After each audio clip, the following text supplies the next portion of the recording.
Welcome back, Action Figure fans. Today we're going to be looking at Masters of the Universe Classics figures. Probably the best He-Man figures ever made. I'm going to have 5 good guys and 5 bad guys from this amazing line.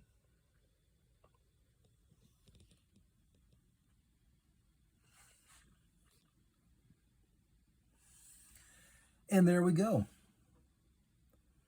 That's the 10 that we are going to be looking at. Okay, going back over here. Here we have Laser Light He-Man. Very unusual looking He-Man figure. He does light up, put batteries in there, and his sword will light up. He came in a 2-pack with Skeletor, and Skeletor obviously lights up as well. The original figures back in the day, these are some of the most expensive figures I think you can get for the Master of the Universe.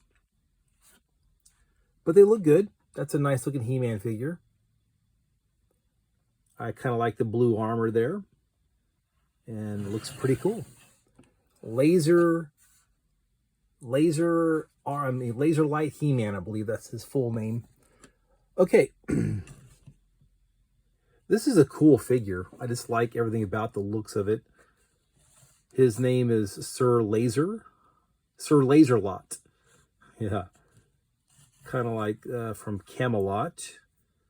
And he's an all-around cool figure. I like all his weapons, and I like the sword. I like the mace. I like his face. He looks really cool.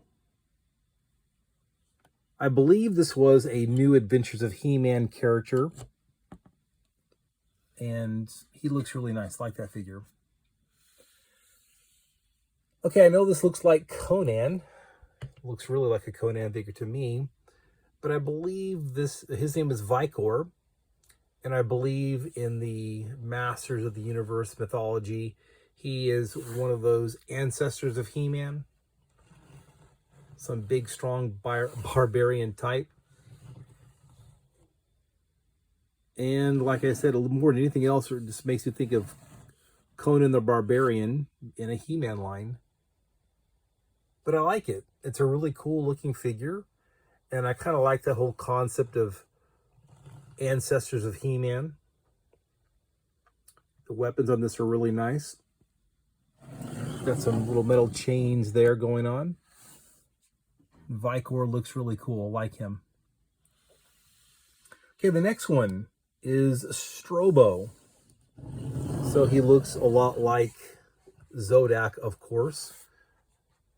Can't quite remember his background story, but he's probably a cosmic enforcer as well, along the line of Zodak. And I like the armor on him. I like the color. He's just very different. And that's what's great about this line. There's so many different characters in this MOTU Classics line. And they're really, really great figures. And there's Strobo. Okay, the last of the, quote, good guys I have here is Lizard Man. And I think he was maybe in one episode of He-Man. And they've captured him very, very well. He's just, like his name implies, he is a lizard man. And it's a nice figure. You want a really nice toy line to collect if you're looking for something to expand into. I would highly recommend this toy line here, MOTU Classics. Okay, here we have King Hiss, and these are all bendy. You can bend them in different various ways. And there is a very cool King Hiss figure. Really like this one. One of the better King Hiss figures, really. And they did make the other one with his, had his more human look to him, his body and stuff like that. But I kind of like this full-on King Hiss with all the snake heads and everything. I really like that version. So there he is, King Hiss. Okay, Demo Man. Now, Skeletor was dying, and he was going to die, for acid was in his face, and he was dying. And so he asked Hordak, his master, to save him.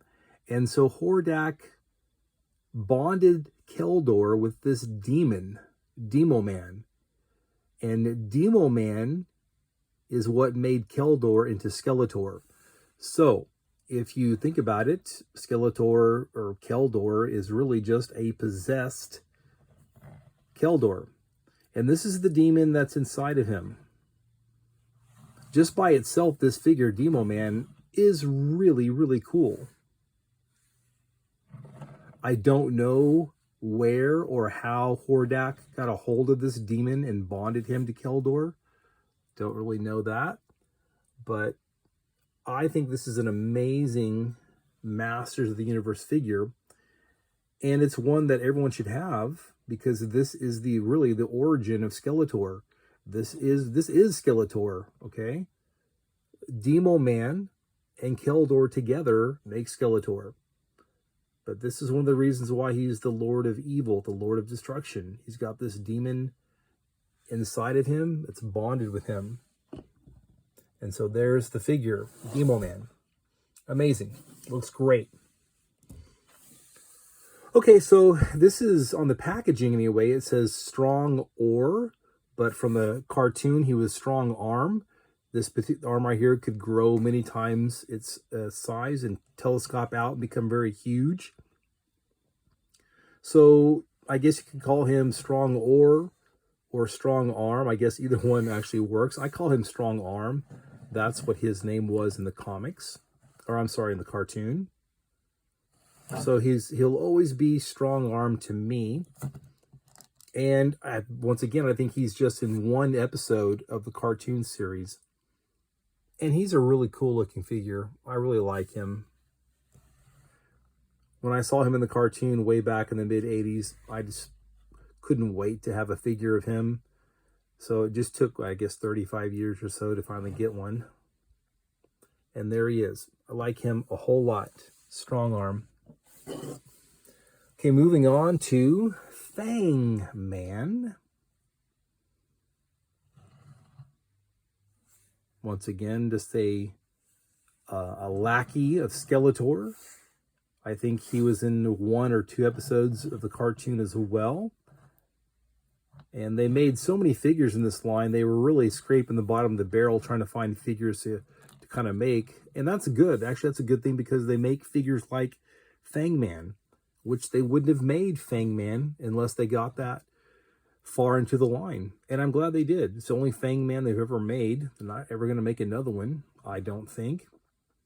And to round out your MO2 collection, you kind of need characters like this right here. And he's a good one. Fang Man. Okay, the last one is a Horde character. I think his name is Voltak. And I like the way he looks, especially his face, his eyes. I mean, that's creepy. But he's going to be some kind of bird man. So, you know, birds have great vision. And so these are the wings that came out of Master of the Universe. DC Classics. This was like the Hawkman wings. And they're great wings for the figure. And this figure is really, really good. I really like the feet. The feet are scaled. Everything about this is a really cool figure. Talk about a minor Horde figure too. I mean, I don't even know if he ever even appeared. I can't recall him ever appearing. But like I said, this is an amazing toy line. Master of the Universe Classics. I believe they have close to 200 figures in this line. And I think you can find most of them still on eBay. And some, I'd say a lot of them are pretty reasonable, or still around that $40, $30 to $40 range. Some of them shoot up, of course. But it's a great toy line, guys. I'll try to do some more figures from this set. All right, there you go. Hope you like this video. If you do, please check out my other ones. I'm making them for you.